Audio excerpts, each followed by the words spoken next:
Hi hello नमस्कार मंडळी. तर तुमचं स्वागत आहे माझ्या लाँग व्हिडिओमध्ये. तर चलो आजचं टॉपिक काय आहे, तर आपण एक छान कारल्याची भाजी केली आहे. म्हटलं चलो तुमच्यासोबत शेअर करू. आता पहिला मुद्दा काय आहे, सगळ्यांनी सिलेंडर जरा जपून वापरा हां गॅस, नाहीतर आपल्याला चूल पेटवायची वेळ येणार आहे. तसं चुलीवरचं जेवण चांगलं असतं, पण अशी वेळ येऊ नये. आणि ज्यांना कोणाला सिलेंडर भेटण्यास डाऊट वाटतो आहे त्यांनी आधी इंडक्शन शेगडी घेऊन ठेवा. चलो तरी ते आपण केली आहे कारल्याची भाजी. कोणी भरून पण करतं कारल्याची भाजी भरलेल्या वांग्यांसारखी, तर कोणी त्याचे छान छान गोल गोल तुकडे करून घेतं आणि कांद्यामध्ये फ्राय करून कारल्याची भाजी बनवता. चलो आता कारलं कारलं सर्वांनी खात जा. कारल्याचे खूप सारे बेनिफिट्स आहे.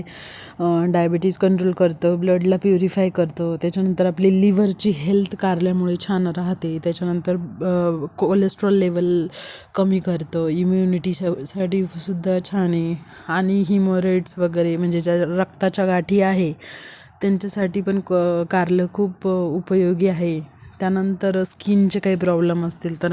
आणि सर्वात मेन म्हणजे कावीळ झाल्यावर आपण जे औषध घेतो ना, तर तुम्ही ते इतर काही औषधं घेण्यापेक्षा ज्यांना कावीळ झाली ना त्यांनी कारल्याचा ज्यूस पिऊन बघा. कावीळसाठी एकदम बेस्ट आहे कारल्याचा ज्यूस. आणि एखाद्या पदार्थाला वेगवेगळी चव कशी द्यायची, त्यानंतर वेगवेगळे त्याला हे कसं करायचं, ही कला फक्त आपल्या बायकांमध्येच असते आणि त्याचा वापर आपण केला पाहिजे.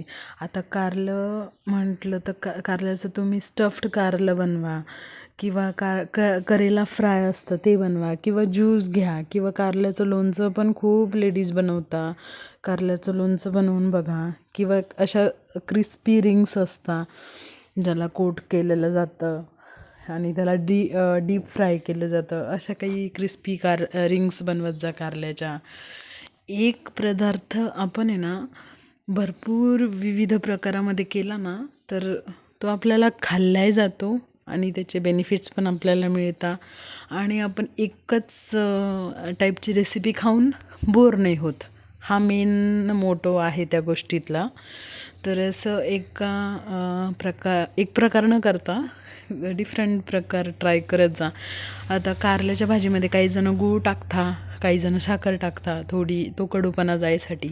पण ॲक्च्युली ना तसं नाही केलं पाहिजे. आता तुम्ही म्हणशाल एवढं ज्ञान देते तू, स्वतः साखर टाकली कारल्याच्या भाजीमध्ये.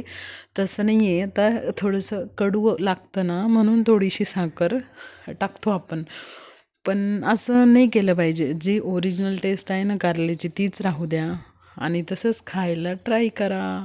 इथे संध्याकाळचा चहा घेतला आहे, नंतर नागेलीची बिस्किट